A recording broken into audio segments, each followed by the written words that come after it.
kasih Bapak Ibu semua untuk kehadirannya dalam pelatihan teknik supervisi transaksi pembayaran pada pagi hari ini.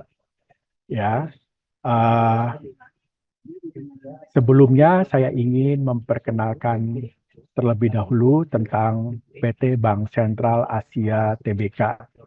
PT Bank Sentral Asia Tbk berdiri sejak 21 Februari tahun 1955. Kalau kita perhatikan total aset yang dimiliki oleh PT Bank Sentral Asia Tbk mencapai 1.434 triliun dengan total kredit 877 triliun dan laba bersih mencapai 41,1 triliun. PT Bank Sentral Asia Tbk itu memiliki kantor cabang sebanyak 1.257 kantor cabang, mesin ATM yang hampir 20.000, serta total nasabah yang lebih dari 40 juta nasabah. Nah, sebelumnya saya ingin memperkenalkan diri saya terlebih dahulu karena katanya tak kenal maka tak sayang. Jadi perkenalkan, saya Charlie Nayawan. Saya lahir di Jakarta tanggal 9 Oktober tahun 73. Nomor handphone saya 081808183411. Mulai berkarir di PT Bank Sentral Asia Tbk sejak 1 Juli 1997 dengan posisi sekarang ini sebagai Kepala Urusan Business Settlement Services di Divisi E-Channel and Settlement Services PT Bank Sentral Asia Tbk. Adapun kompetensi dan sertifikasi yang saya miliki adalah jenjang kualifikasi SPPUR 5 subbidang pemrosesan transaksi pembayaran dan jenjang kualifikasi SPPUR 5 subbidang pengolahan transfer dana bagi penyelenggara transfer dana bank. Sebelum kita lebih lanjut dalam pelatihan ini, ada beberapa hal yang saya ingin sampaikan kepada Bapak Ibu semua. Bapak Ibu, ketika melihat ada tanda emergency exit, maka ikuti tanda tersebut jika terjadi tanda bahaya. Dan berharap ketika berkumpul, bisa berkumpul di master point. Pelatihan kita akan berlangsung selama 3 hari. Oleh karena itu berharap Bapak Ibu, teman-teman semua bisa hadir tepat waktu. Kita akan mulai jam 8 pagi dan berakhir di jam 4 sore. Selama pelatihan, diharapkan Bapak Ibu semua dapat meng-silent atau menonaktifkan telepon genggam Bapak Ibu dan teman-teman semua. Kita berharap bisa sama-sama menjaga tempat pelatihan kita. Oleh karena itu, diharapkan Bapak Ibu tidak membuang sampah sembarangan dan setiap sampah bisa dibuang di tempatnya. Di sebelah kanan Bapak Ibu keluar dari ruangan ini itu ada restroom, jadi bisa menggunakannya jika diperlukan. Nah, baik, kita akan masuk ke materi kita mengenai dasar dan ketentuan. Ketika kita melakukan supervisi atas pemrosesan permohonan calon pengguna sistem pembayaran retail industri, ini mengacu kepada ketentuan dari SKKNI nomor 178 tahun 2022, di mana unit kompetensinya adalah K.66 SPP 04.009.2. Tujuan pelatihan ini diharapkan Bapak, Ibu, teman-teman setelah mengikuti pelatihan ini dapat menjelaskan dan mampu mempraktekkan bagaimana melakukan supervisi atas pemrosesan permohonan calon pengguna sistem pembayaran retail industri secara teliti dan cermat. Ya, berarti Bapak Ibu diharapkan mampu menjelaskan sekaligus mampu mempraktekkan. Ada motivasi yang berharap bisa memotivasi kita dalam pelatihan pada hari ini. Seorang novelis di Irlandia yang bernama Bernard Shaw mengatakan, kemajuan itu mustahil tanpa perubahan. Dan mereka yang nggak dapat mengubah mindset mereka, nggak dapat mengubah apapun. Jadi berharap dari pelatihan ini kita bisa merubah cara berpikir kita sehingga ada kemajuan dari apa yang kita kerjakan.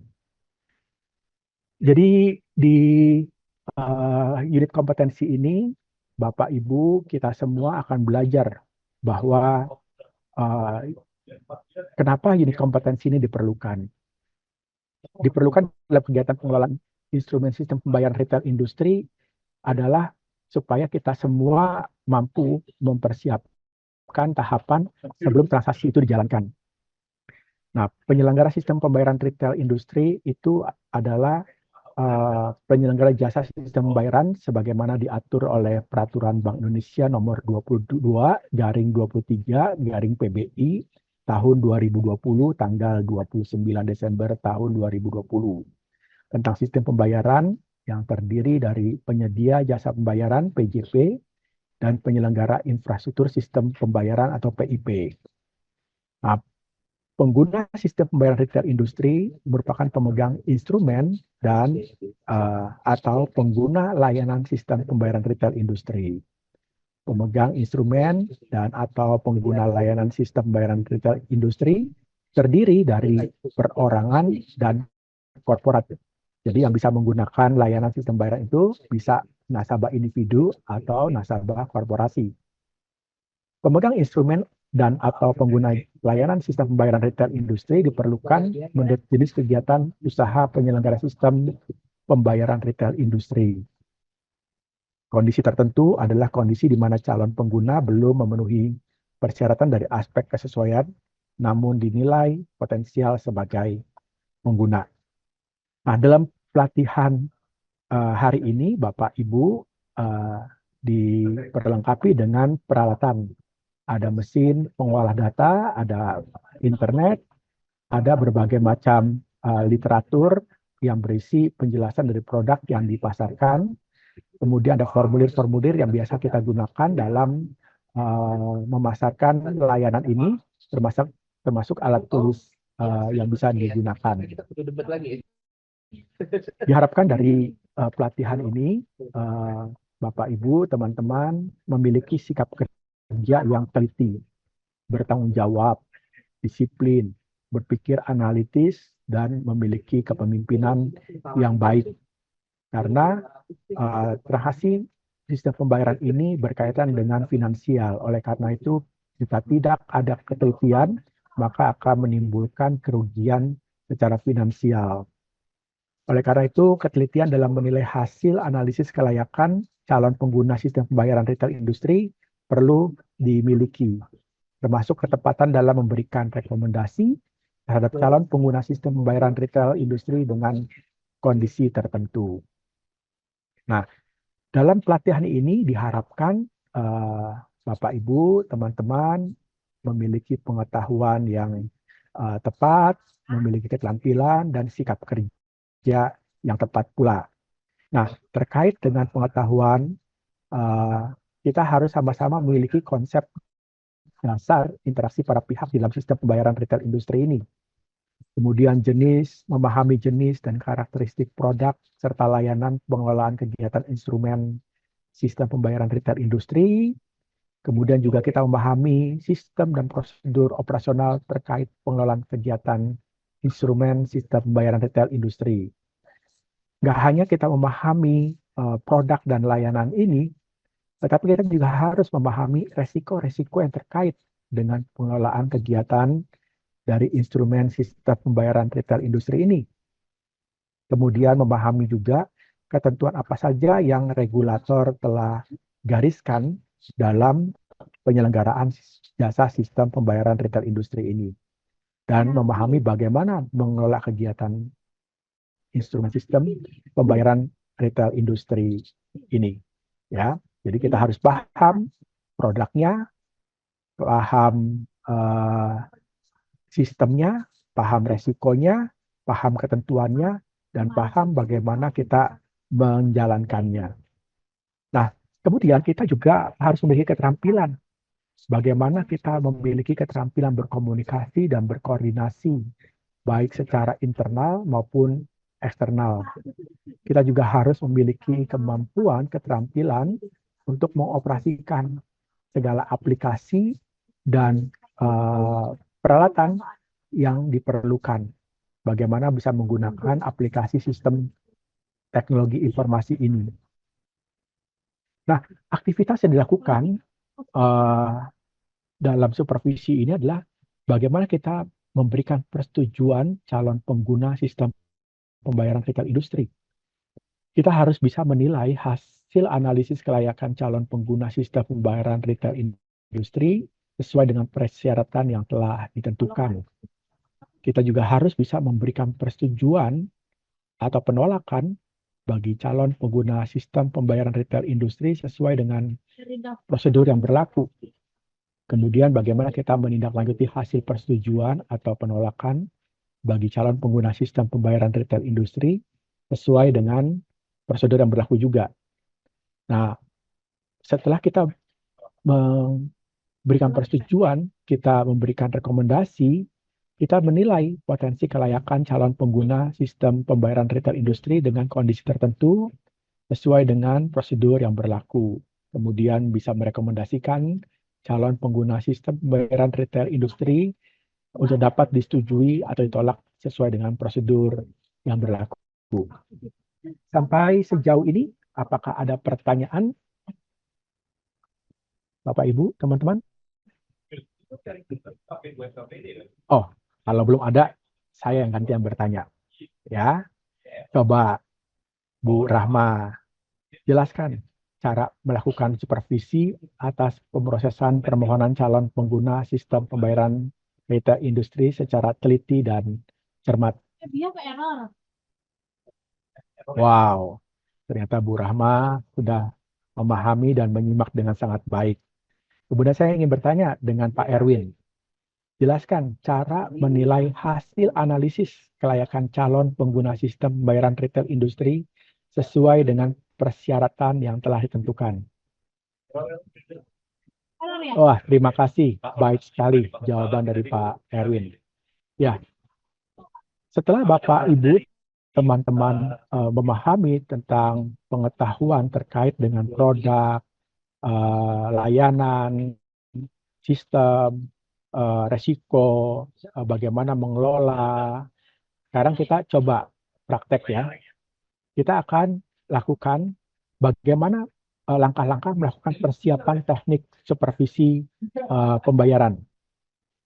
Oke, kita akan bagi 3 kelompok ya dari kelas ini. Kelompok pertama itu melakukan persiapan teknik supervisi pembayaran. Kelompok yang kedua melaksanakan teknik supervisi pembayaran. Kelompok yang ketiga melakukan bagaimana mengevaluasi hasil supervisi pembayaran. Semua penugasan itu ada di meja Bapak Ibu, teman-teman semua. Silakan berkumpul dalam kelompoknya. Kemudian saya akan kasih waktu selama 10 menit untuk mendiskusikan. Setelah itu pilih perwakilan siapa yang akan mempresentasikan bagaimana langkah-langkah dari masing-masing tugas. Baik, waktu persiapan 10 menit dan waktu presentasi selama 2 menit. Dimulai dari sekarang. Terima kasih Bapak Ibu telah melakukan presentasi yang luar biasa dan setiap kelompok itu telah melakukan presentasi yang baik sekali. Ya, jadi dengan kita mempraktekkan bagaimana langkah-langkah melakukan supervisi, kita berharap bisa mempraktekkan supervisi atas pemrosesan permohonan calon pengguna sistem pembayaran retail industri ini secara teliti dan cermat. Ya, jadi kesimpulan pelatihan kita pada hari ini adalah hasil analisis kelayakan calon pengguna sistem pembayaran retail industri itu dinilai sesuai dengan persyaratan yang telah ditentukan. Kemudian persetujuan atau penolakan bagi calon pengguna sistem pembayaran retail industri diberikan sesuai prosedur yang berlaku. Kemudian rekomendasi perubahan fasilitas pengguna sistem pembayaran retail industri dianalisis sesuai prosedur yang berlaku. Dan terakhir, fasilitas pengguna sistem pembayaran retail industri ditangguhkan sementara sesuai dengan prosedur yang berlaku. Demikian akhir dari pelatihan kita pada hari ini. Sebelum kita mengakhiri pelatihan ini, saya berharap Bapak Ibu teman-teman bisa mengisi evaluasi akhir program dengan scan QR berikut ya. Hasil evaluasi yang Bapak Ibu berikan itu akan sangat berguna bagi kami dalam mengembangkan pelatihan ini ke depannya. Jika ada di antara Bapak Ibu yang ingin bertanya ataupun ada sesuatu yang masih ingin ditanyakan, silakan dapat menghubungi nomor WA saya di 0818 0818 3411 atau melalui email di charlie_nayawan@bca.co.id. Demikian, terima kasih. Semoga kita semua sehat selalu.